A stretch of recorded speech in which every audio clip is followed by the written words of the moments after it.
Hey, good morning, thinker. Hopefully you're having a wonderful morning. So far, mine's pretty good, and I'm excited. This is a good day, especially for what we're working on today, because we'll finish this today, definitely. I can take my time, honestly. Just really kind of take it easy.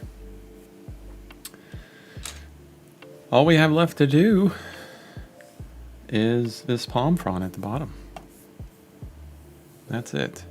Actually, I went in this morning and there was a lot of these extra layers underneath the tiger folder that I removed. So I got rid of those. I'm trying to clean up some things.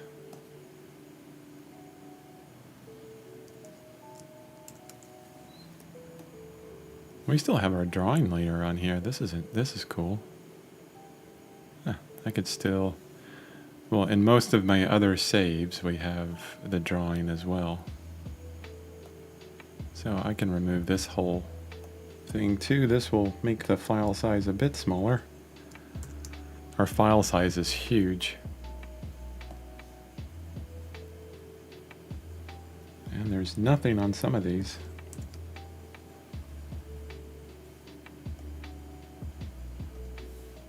Okay.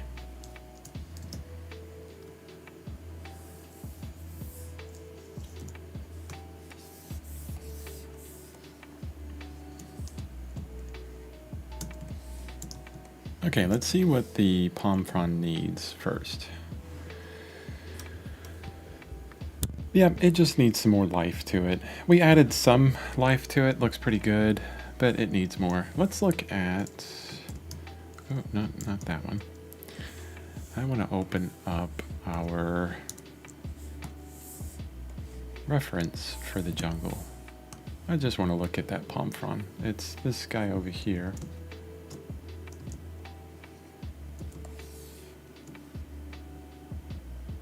Yeah, it's interesting. You know, this is what this is telling me is a lot of this interest is happening kind of behind. Maybe we can do that too. And there's some browns up in here. This is really bright. Okay. That could be fun. Let's do this. This is the background layer, actually. So what I can do is select some of these darker browns from the tiger, and I'll stick with this same brush.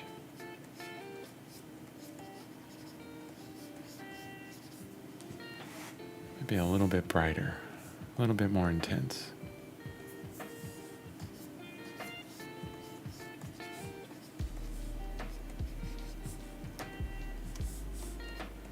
Like there's some dead palm fronds back there. Oh, that's interesting. This is going over some of them.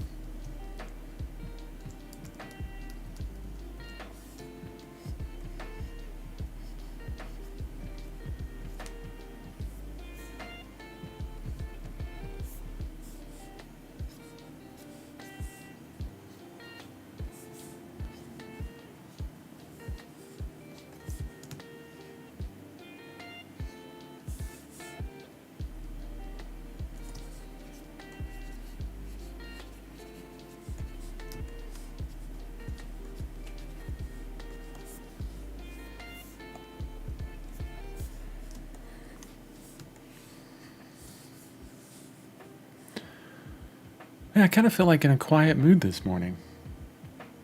I don't know why. One of those things, I guess. Work has been taking up a ton of my time lately. Lots of stuff going on at work. Lots of difficult things to do.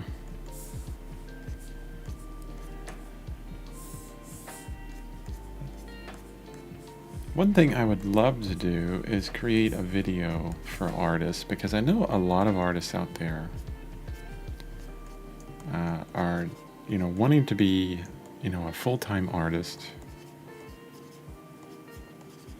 but are working, regular jobs to make money. come up with some strategies for these artists to kind of work their way out of the job that they don't enjoy and into something they love.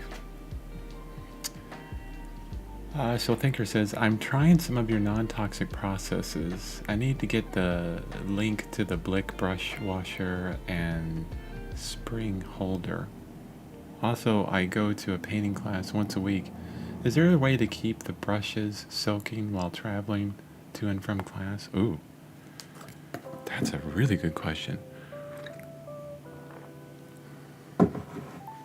I would say no. What is your travel time like?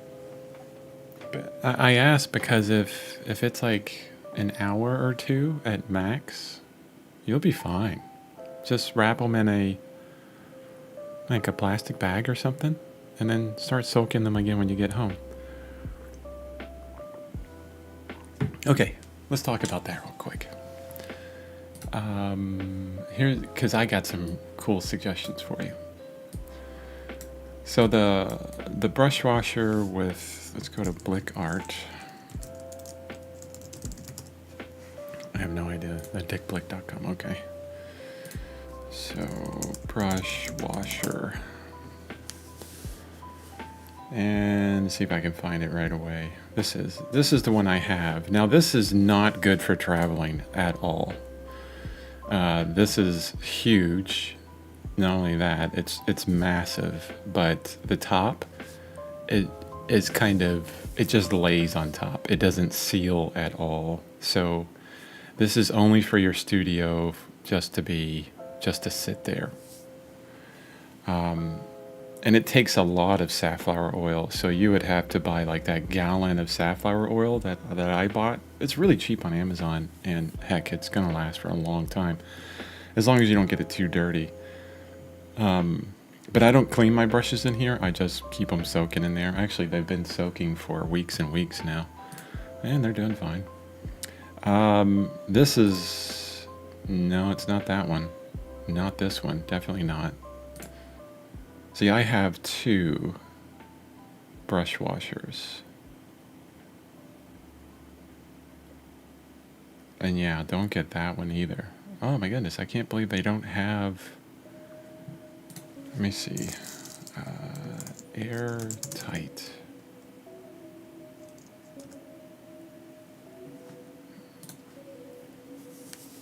Here you go. So you'd want to get something like this, and it should have, oh, of course, they don't show inside of it. Oh, okay, they do. So I may have this exact same one. No, mine only has 2 clips on it, not 3. So it's a different one, but this is going to function the same. 20 ounces, that's a lot. Yeah, that's good. That's more than what you need. So this is where I actually clean my brushes. This little cup here fits inside. It doesn't take a lot of safflower oil, and it's got these clips to seal it. So you can hang this. You could, after you seal it, you could throw it around and nothing's going to come out of it because it's got a really thick washer on the lid. It's actually really nice. And with oil, even if the oil does come out, just clean it with soap and water. Not going to be an issue. But what I would do is take this with you to your class, and if your brushes have been soaking and they're full of oil, just put them in a plastic bag to get them from point A to point B, and they'll be fine until then. And just make sure when you get back home that you put them back in the brush washer, and you wouldn't even have to soak them in here. Actually, if you go to let's say that you had an hour drive, right? And then you had a 3-hour class and then an hour drive back. That's 5 hours. You'd still be fine on those brushes. Because what you would do is when they're soaking, they're not full of paint. You use this to pull all the paint out of them, just kind of clean them off and then put them in your soak, right? And then when you get ready to leave, you put them in you squeeze them out in like a paper towel, you put them in a plastic bag, and then you go on your way. And then in class, you use them, and then you clean them out in this thing. You kind of squeeze them out in a paper towel, and they got a little bit of oil left in them. You put them back in the plastic bag and then get back home and you're fine. That's the best thing to do. And I keep this next to my big brush washer for soaking. Yeah, that's my process. There's another process out there that a lot of people use that I've been seeing. And you probably know this guy, Mark Carter with Draw Mix Paint. He has he has a great website and some really cool videos, but he sells a lot of stuff at GenevaPaint.com. He created this paint company, and he calls this a brush dip, where you dip your brushes in it, and it, I'm not sure how you do it, but I think maybe you clean your brushes or something, and then you dip your brushes in here and they'll sit for like weeks. Just out in open air, this like keeps everything wet. But he uses a lot of clove oil and things like this to keep his paints wet for weeks and weeks. I actually purchased one of his paints, and it's super runny. I purchased his burnt umber, and I just can't use it. I mean, it sits on the palette for literally a week, or 2 weeks, just fine. But they're very runny paints because of all the binders and stuff that they put in there. It's because he paints a certain way, and he makes them so that the people that paint the same way as he does, or wants to paint the same way, doesn't have to mix everything within there. Yeah, no toxic fumes, dryers, and solvents. There's a lot of clove oil in here. Yeah, it's a slow drying medium incorporated into it.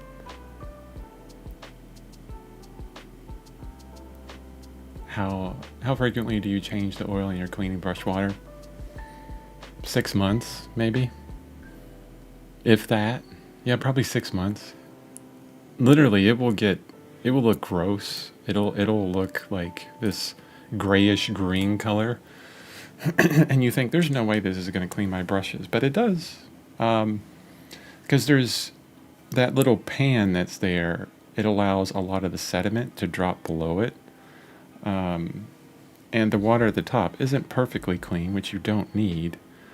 What really you need is to break up the oil in the brush. When you wash your brush, you kind of like, rub it on the bottom of those little holes.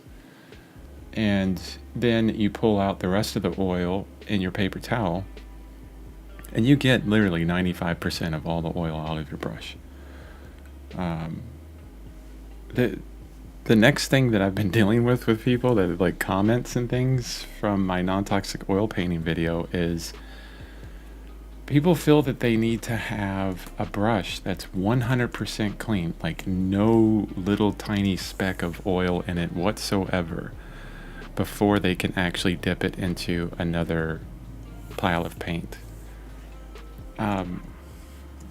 It's not that necessary to have your brushes that spotlessly, awesomely clean in between colors.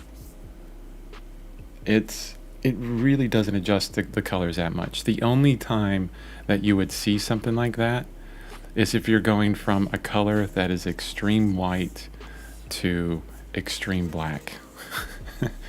That's the only time you have to be careful, when the values are really extreme.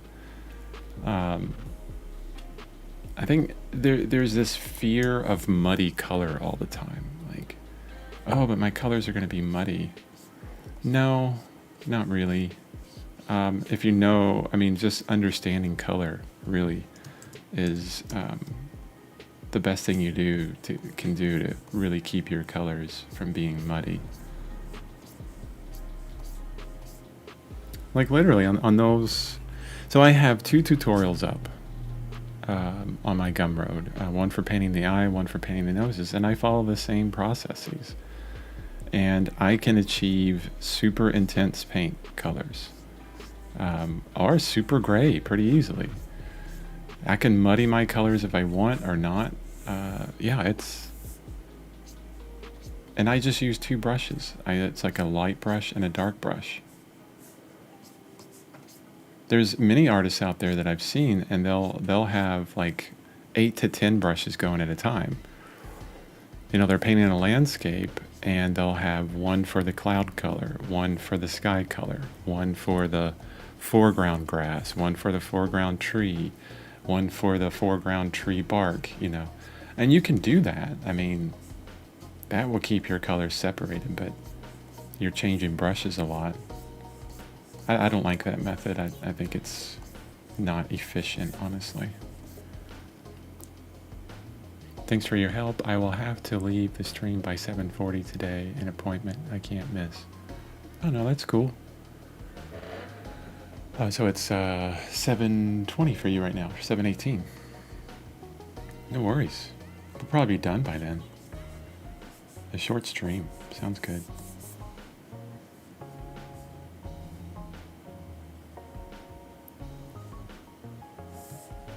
I can understand appointments not being, not being able to miss.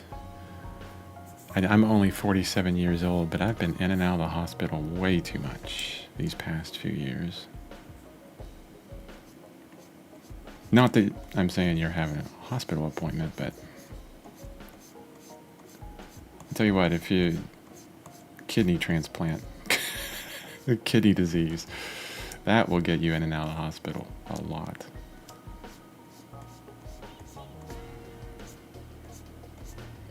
What am I not? Because there's things there that I want to erase. Maybe I'm on different. Do I need to merge all this together? I think I do. Yeah, I'm going to merge. Control E, E, E. There we go. All one layer.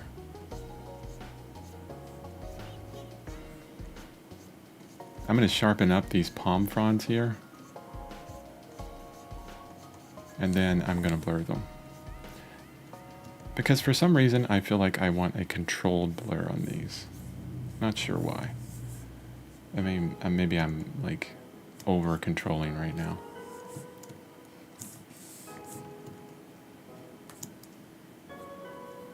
Yeah, those are way too sharp.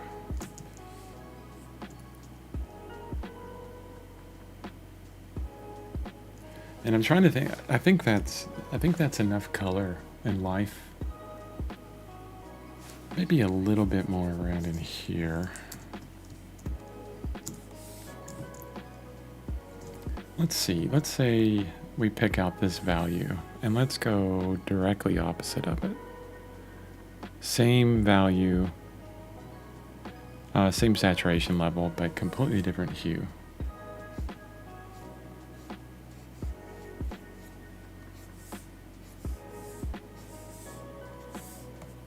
That looks pretty cool. Let's try it again. Let's do it over here.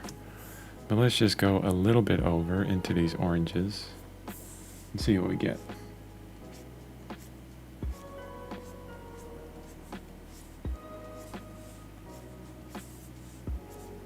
Okay, how about a bit more intensity in the red?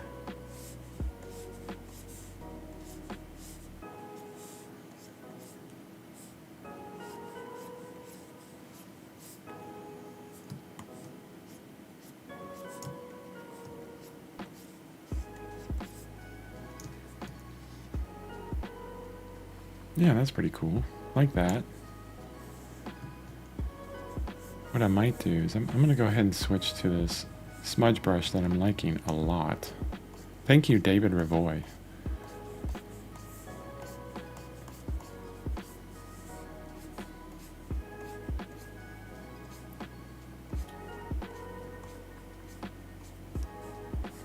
So it's interesting that you're taking some, or it's really cool. It's not just interesting. It's very cool that you're taking some oil painting classes.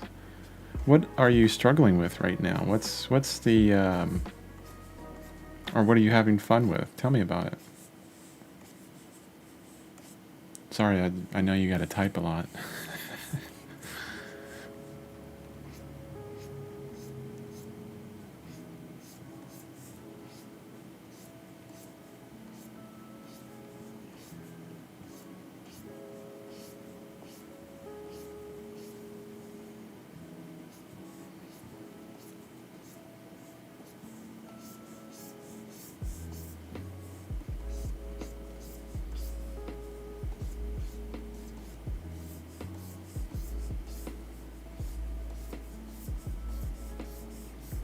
Or maybe you're not struggling with anything.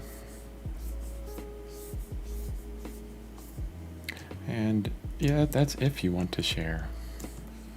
It's totally up to you.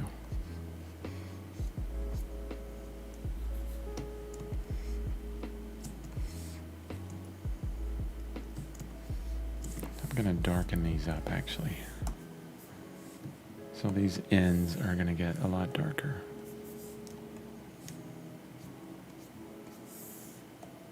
I'm going to turn their form.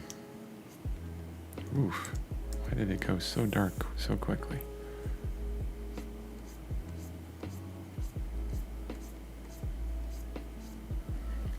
The biggest struggle I have is composition and focal points in landscape painting. Oh, let me tell you. I hear you there.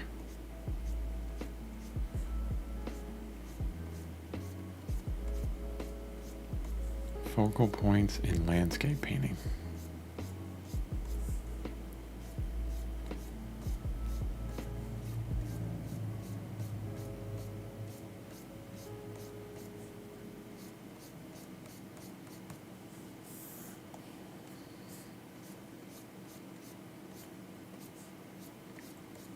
I think that green is out of place, but let's see.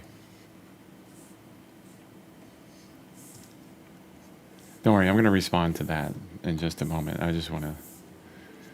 My brain got occupied. Don't have a lot of cylinders this morning, I guess, to fire upon.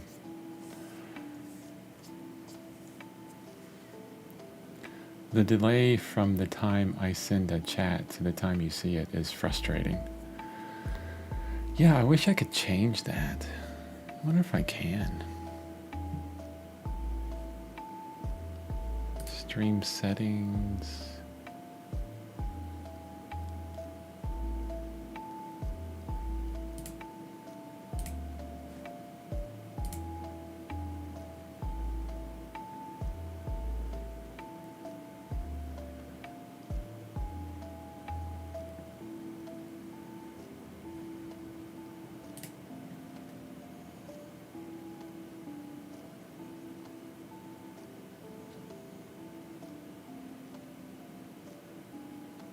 Huh. Maybe it's in OBS. I'm looking at the settings in OBS right now. Oh geez. No, I think ooh.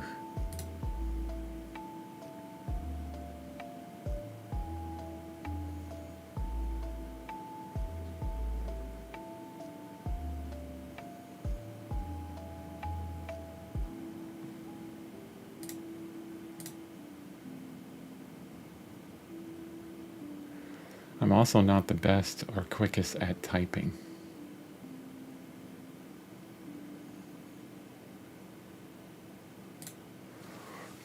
Yeah, I feel you there. I usually, if I'm using my phone, I'll speak into it and let it, do speech to text. That's always helped me out a lot.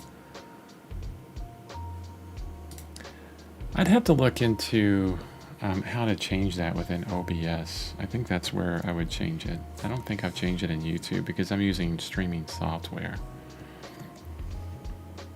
And I'm going to change up this area. I hate this whole piece of the palm frond. Not only because it's very uniform, but it just looks kind of terrible right now. I'm going to pull out some of this one, or this whole area.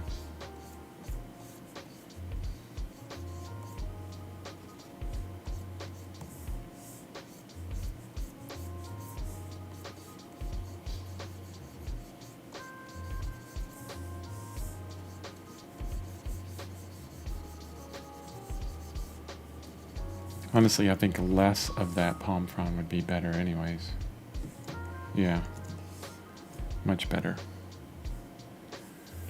And then I'm gonna get my airbrush, insert. Let's do a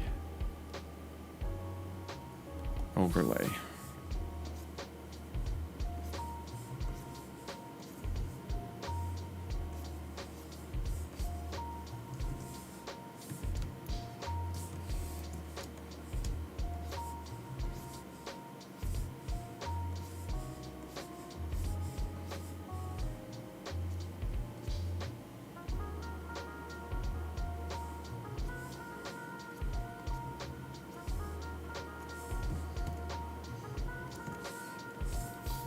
And drop that opacity just a bit.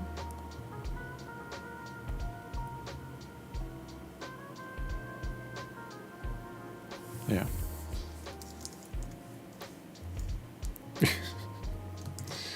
Nope.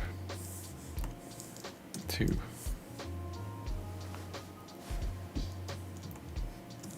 Okay, then what I want to do is some smudging back here. Okay, hold on. So the question I have for you, well, here I am asking questions when it's difficult for you to type and do the messages. I think we'll have to deal with that for right now until I get it fixed.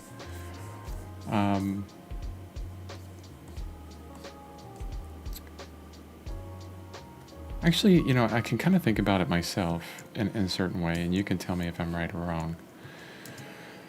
But we do have that design process, right? That we've gone over here. But when you're in class and stuff, and you're in traditional, it's kind of like, well, how do you just do it all traditionally, right?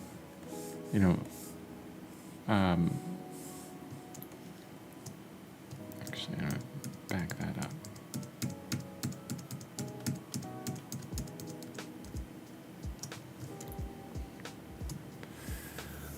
So maybe that could be, because I know that's really helpful, at least for me, as far as, figuring out composition and design for a landscape.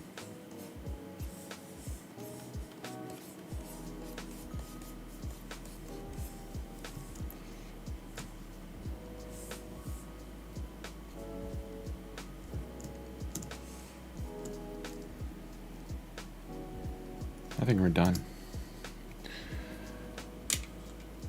But I'm thinking, okay, how could this be done? How could you focus on, landscape design and composition within traditional mediums? Just traditional by itself without the help of digital. I think, well, one of the things, and this might be obvious to you, so I apologize, but if you look at landscapes, the first thing that you have to understand for composition is you always, always, always edit.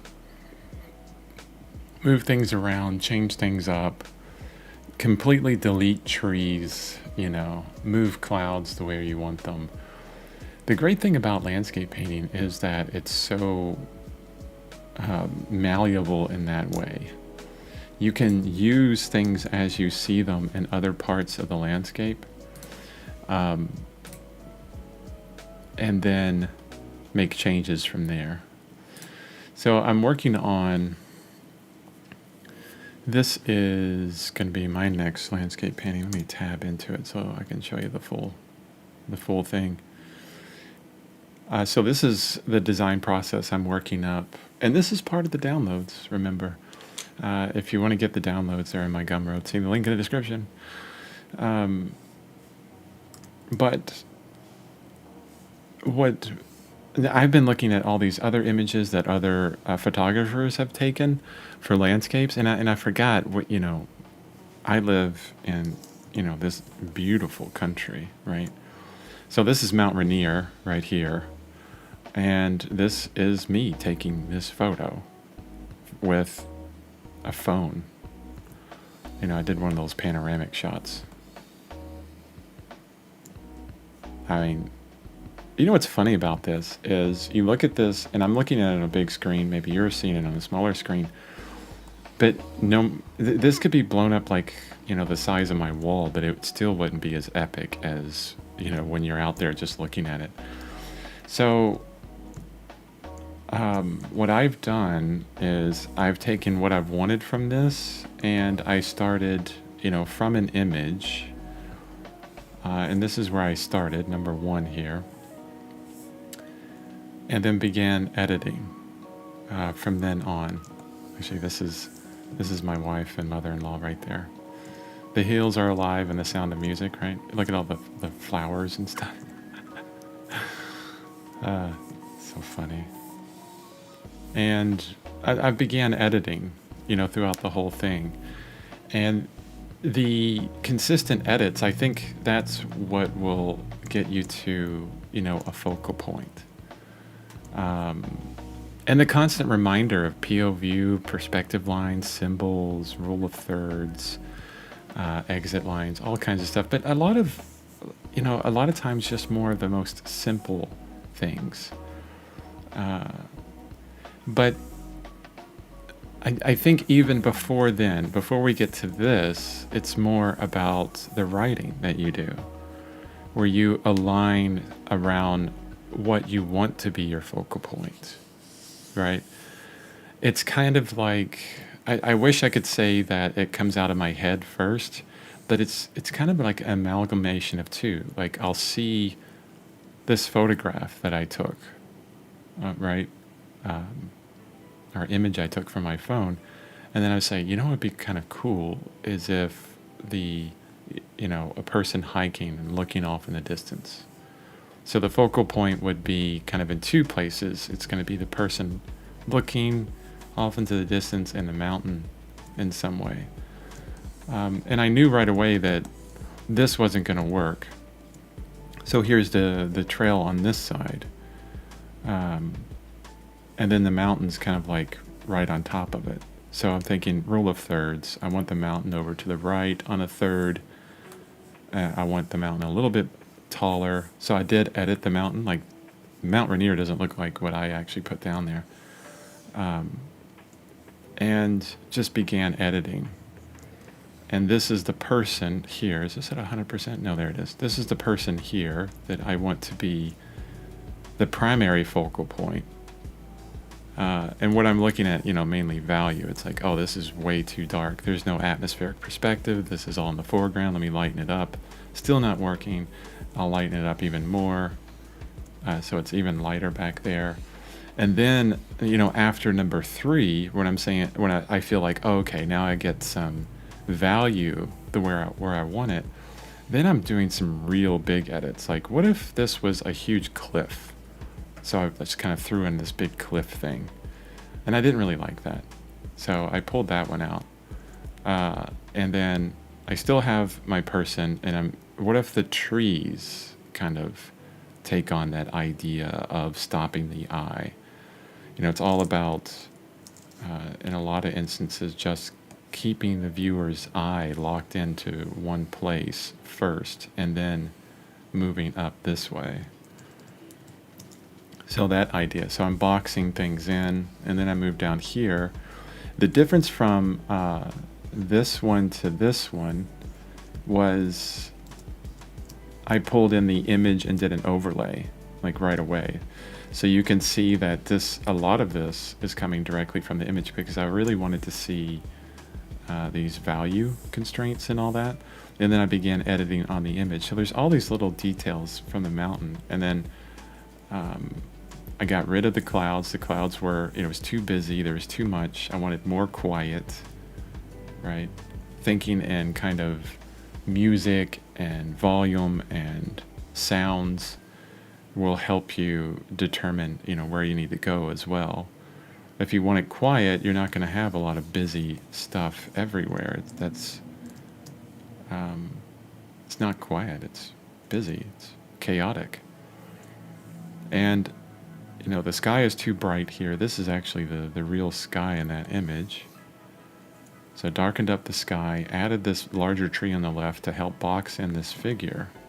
And at this point, I'm like, okay, this is looking really good. Especially the value difference, the subtle value difference between the person down here and the background. That was really important to have that separation. And then this huge arrow basically pointing like, look here, look here. And the composition runs this way. I mean, to be really specific, it's like that. This kind of S-curve. Where hopefully I can get the person to start here with their view and then run up that way. But most likely what'll happen is anybody viewing this is going to go back and forth from here to here. and kind of stay within that area. That's what I'm thinking. It's kind of a guess. But most of all, at this point, I'm looking at my last 4. I try putting the clouds back in, and right away I'm kind of like, no, too busy. And right away, at this point, I feel like I got a great composition. I really love it. Except for this one. Pull this one out. So these last 3 I'm judging against. And this is where I get into the subtle details. So this one, I've darkened up the sky. I've added, the light source is kind of coming in, this way, right here. I've changed the light source so that this side of the mountain is a bit darker. And I start thinking about emotion. And so I have this much darker shadow behind the figure. And I'm thinking about, a pathway of life coming out of the shadows, and then looking ahead to, all this that this person still has to go through to scale. And then I was thinking, oh, maybe that's too dark, so I just lighten it up over there. So these last 2 images are almost exactly the same, except for this shadow being darker. But I like the dark shadow. I like that deeper emotion, that kind of extreme. Great advice. Thanks so much. I'll have to search for this design sheet on Gumroad. See you Monday. Oil painting. Looking forward to it. Okay. Thanks, Thinker. Thanks for showing up. Yeah. If anybody else is still on, well, if you're watching this later, after February 24th, this design sheet that I was just showing off, we actually did this whole thing with the tiger. We went through this whole process, but with vertical thumbnails. But we wrote out our purpose. I could probably bring it up. It'd be nice to kind of look at a review, honestly, of everything we've done with the tiger. And the easiest way for me to do that is to go on my website. Because on my website, if you haven't been there already, which is, chrisbeaven.com, you can see this on my website. I have a daily art section, and I log every single day. So today's the 24th. I have a few days to catch up. This is just a couple days behind. And you can see most of my logging for the past 30 some days has been all about this tiger.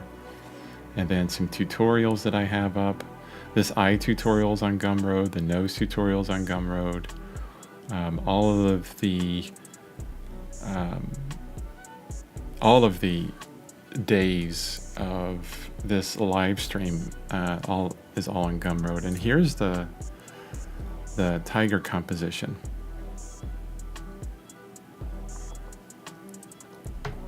So this is the design process that we used, the same as the one that you see back here, but I use vertical thumbnails, and we wrote out the purpose for our painting. And this design process is so important. I wonder if I can make this bigger. Copy image link. Oh, that's as big as it's gonna get. I could probably zoom in. It'll get blurry, but that's okay. So we write out, and then we do some object drawing, getting some understanding of the tiger. So I just draw some freehand things. Think about camera angles. I was talking about shapes, shape language here. And then throughout the live stream, I was going through like a compositional idea. Even before we got into this design process, I did a lot of collection of imagery. So all these tigers I collected, and I had we gained an idea of what we were looking for through the writing. When I wrote this out, it kind of gave me this idea of I wanted to see a majestic tiger in a pose of strength, of looking, of searching. And so I have a few kind of standing poses here. And then when we started going through the thumbnail sketches, I really kind of traced some of these, put them on there, and then began adjusting them. So you can probably see that this image here is really the first thumbnail. Then the second one we changed to a different head. This third one is kind of what we ended up with. You know, this is like, oh, okay, this is looking pretty good. We put them on top, we put them in a center area, kind of like a hero pose. You know, the camera's below. I put this stripe behind them to centralize the focus onto the head. I zoomed in on this one, didn't really work. Made some bigger changes here. It looks terrible. Said no on that one. Then went straight down to this one, and still working with kind of the same idea. After this one, which is 6, 7, 8, after 8, I said, okay, what if we change up the entire tiger pose? And so I got these like running tiger pictures, right? Like the tiger's actually attacking, you know, because it's all about perseverance and the idea that the tiger keeps going, you know. The statistic is that tigers are only successful 4% of the time, yet they keep going. They keep persevering. They keep trying. That kind of thing. And we ended up choosing number 8. Or I ended up choosing because it was kind of split. Everybody was like, oh, no, I like this one or I like that one. But I chose 8. Next part of it within this was getting the drawing set up. So comp 1 is all about accurate drawing, proportions, perspective, basic shapes, understanding form. You can see there's kind of a really blocky tiger here, right? And then comp 2 is all about lighting the form, planes only, value, getting understanding of value. And then comp 3, we establish a color palette.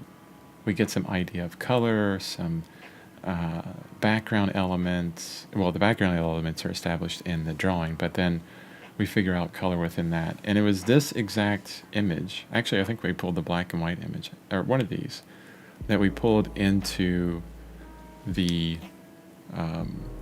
a full-size tiger painting. You know, 150 DPI, 3,000 by 4,000 or something like that. I can't remember how big it is. And then the next step that we worked through on this was the drawing. And this was the drawing phase where we started the drawing. It started like an overall trace from the image. And through that, I found other tiger heads, and we started talking about, you know, older tigers, what they look like. And we found an image of an older tiger, an older Sumatran tiger, which has this kind of wonderful mane. So we added that in, which looks absolutely fantastic. Loved that. We got all the way through the drawing of the tiger, and then put kind of this gray over the whole tiger, and then started drawing the background, getting that in order. And then after that, we started getting the color for the background in first. I knew that the background was going to be fuzzed out, so I did all, you know, like a whole day or two's work, I guess, on the background, and then did a Gaussian blur on it, set up some other things, and took like 3 or 4 streams to get the background where we want it to this point, and then started on the tiger. Look how rough the tiger looks at first. And then I'll skip ahead 2 or 3 more. Getting an idea of what we want to do here. Adding in all these color, figuring out texture, figuring out the drawing. At one point I had to like completely cut out the eyes and the nose because the drawing just was not working. Let's skip ahead 2 or 3 more days. At this point, we got the texture in. We still have some problems with the fur or the mane around the tiger. The top of the head's looking good. Muzzle's looking good. But spending, you know, a good portion of our time on the tiger head. At this point, this is February 12th, so, you know, more than 10 days ago, the tiger head is pretty much done. Although we do go back into it. And I kind of got sick of the tiger head. Like, okay, it's where it is right now. Let's come back to it. I'm going to put some background elements in and see if it changes what we think about the head. Started working on this palm frond and using real life to show us what this palm frond looks like, right? I'll skip ahead a few more days back into the tiger head at this point, and the palm frond's good, and we're thinking about light on the tiger's head, like lightening it up, darkening it up, more texture in the tiger's head, more color. You can see that we added a lot of life to the palm fronds and to the background by adding more color to it. That was a real important step, because previously a lot of this background was just shades of green, and it didn't have a lot of life to it, honestly. And then we finished the tiger head, we figured out the lighting on it, we got this nice shock of light on the tiger's head and on the palm frond in the background. And then we start on the body, which went really quickly. Not very many days on the body. This is 2 days ago. Body's almost done, just need to do the butt and the tail. And then yesterday we did the butt and the tail. And then today I finished up that foreground palm frond by adding some more value to it and some more life within some different color, and this is what we achieved. So I think on total, from design process to finished digital painting, I spent 28 days on this. On average, it's probably an hour stream. So yeah, I probably spent around 28, maybe 32 hours on this painting alone. Now, the next step, actually, and I need to do this on the stream as well. The next step, and hopefully Thinker can come back and watch this, is we're going to put a grid on this. So from the very beginning, I have planned this painting to be eventually in an oil painting. And this is, the ratio for this painting is 20 by 30. If I look at the image size, so image, scale to new image size, that's in pixels, but you can see that the print size is 20 by 30 at 150 dpi. The DPI doesn't really matter too much to me on this. 150 is just fine, because I'm not going to be printing it on the canvas. I'm going to be painting it on a canvas. But 20 by 30, that's really important. Now the next thing I'm going to do is I'm going to go into settings. I'm going to open up the Docker grids and guides, or grid and guides. And then we're going to show a grid, and oh my gosh, it's everywhere. Let me hit 2 to zoom in as far as I can. But we only want one subdivision. Over here on the right, you can have subdivisions. So that's gonna just do one grid, right? And the way I work is, there's no way in heck I'm gonna grid it out this small. Hopefully that's obvious. Let's go up to 200. I won't even grid it out this small. I think, if I change my rulers to inches, okay, that's a little bit over an inch square. That's just too big, too small, right? Let's go every 2 inches. And the way I do this is I just put my cursor into the X spacing or the Y spacing. We'll end up changing the ratio on this anyways. And I'll just hold the up key or the down key until this right line hits the edge, basically. And I can show that. It's like basically, like I put my cursor over there and I hold down. You can see it's getting smaller, or I'll hold up. And I want a grid that at maximum size, or at minimum size, would be every 2 inches. Now, why am I telling you all this? Because there's a tendency to overuse the grid. I've seen many artists, and they'll go in and they'll have, let me turn this red, they'll have this grid that is just super tiny.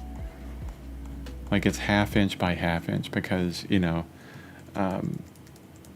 you want to get the drawing right. You want to get a great copy from what you've already created, or from a photo or something.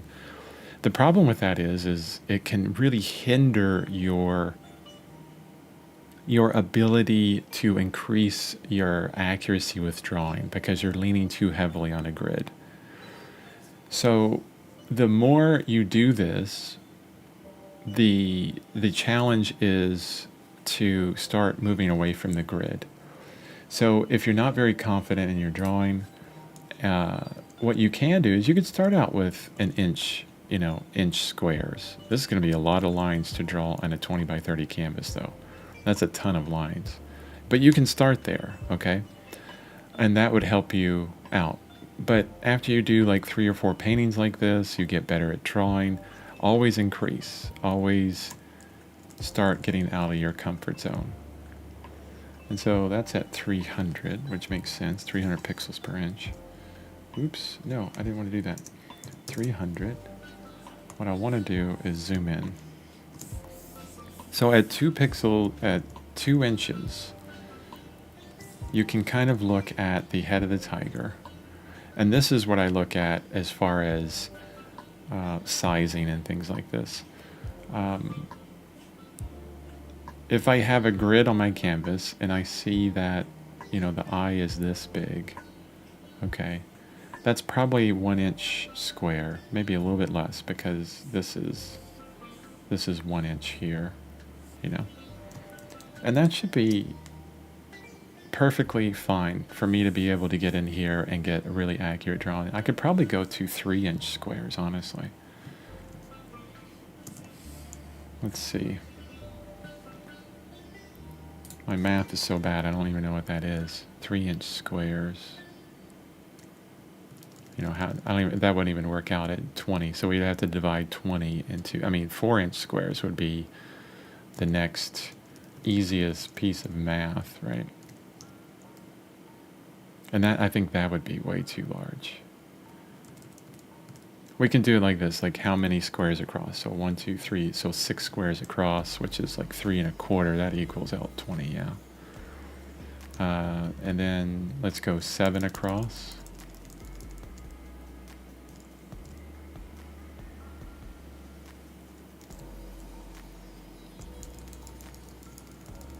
How about 8 across? So that's 2.5 inches at 8 across. 1, 2, 3, 4, 5, 6. Yeah, 8 across. And let's zoom in 100%.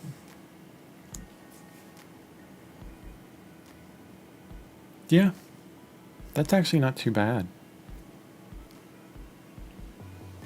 So 2.5 inches, 375. I think we'll leave it here at 2.5 inches. Because I'm at a point in my career, or at least art ability. Oh, and that works out perfectly all the way around. Like even the vertical lines up and the horizontal. Sometimes you have to change the ratio because sometimes that won't happen. It looks like this is like the perfect number to line up both vertically and horizontally. So we have 8 across and 1, 2, 3, 4, 5, 6, 7, 8, 9, 10, 11, 12 vertical. So that's perfect. And I have this on a separate layer.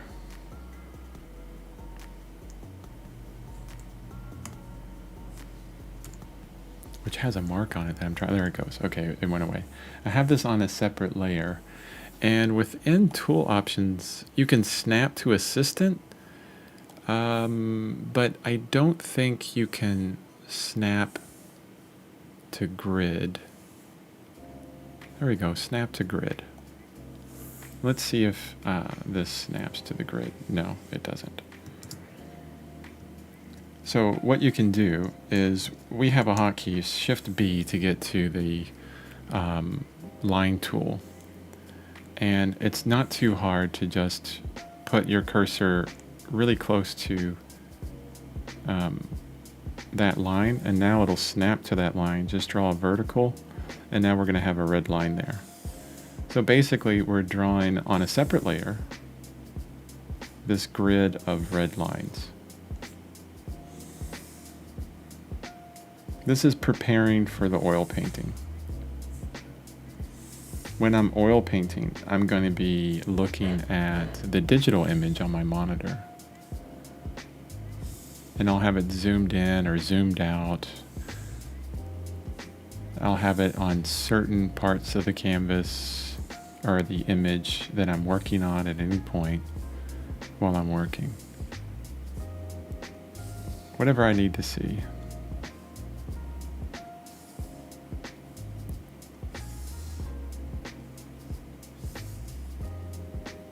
Okay, all drawn out. I can uncheck show grid and then remove that docker. We don't need it anymore. Let's zoom all the way in. 100%. So there's our grid. It's on a completely separate layer. And again, you know, the other thing you can do on this, because we're at, I'm not sure why that changed back to pixels. Because we're at 2.5 inch squares,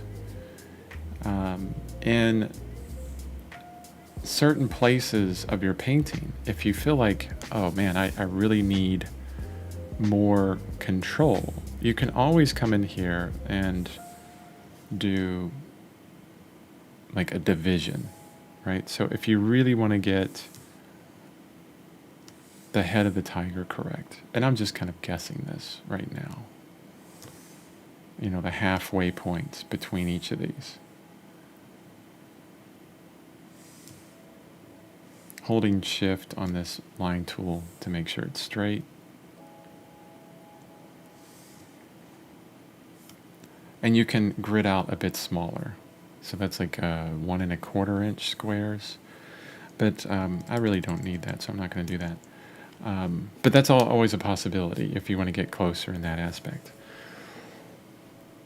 Then the next thing I'm going to do is take that and change the opacity way down. It's going to be around in 30%. Maybe a little bit more. And then save. And we have a full grid laid out. The next step is whatever canvas you're working on. Hopefully it's the exact same size that you started your digital painting with, because you know that will transfer, right? But the next thing you do is draw out this grid on your canvas, and I'll show you that the next live stream, which is going to be Monday, where you'll see me live in the studio drawing out this canvas. You know, just starting from beginning, this entire picture that our entire tiger digital painting. It's going to be so much fun. Drawing to a finished oil painting, soup to nuts on that. And that's it for today's live stream. Not a lot to do on it, but very exciting things coming up. I can't wait to get my studio set up so I can live stream, in my studio. Yeah. Anyway, thanks for joining me. Hope this was helpful. Please see the description and the link in the description below for my all the resources for this live stream. On Gumroad, it's $10, but if you want half off because you are watching this video, use the code CB50OFF and you'll get it for $5. We're up today, I think today's like 53 days of downloads. I mean, it's crazy. There's almost too much stuff. And for $5, it's ridiculous. Yeah. Thanks, guys. I will see you Monday.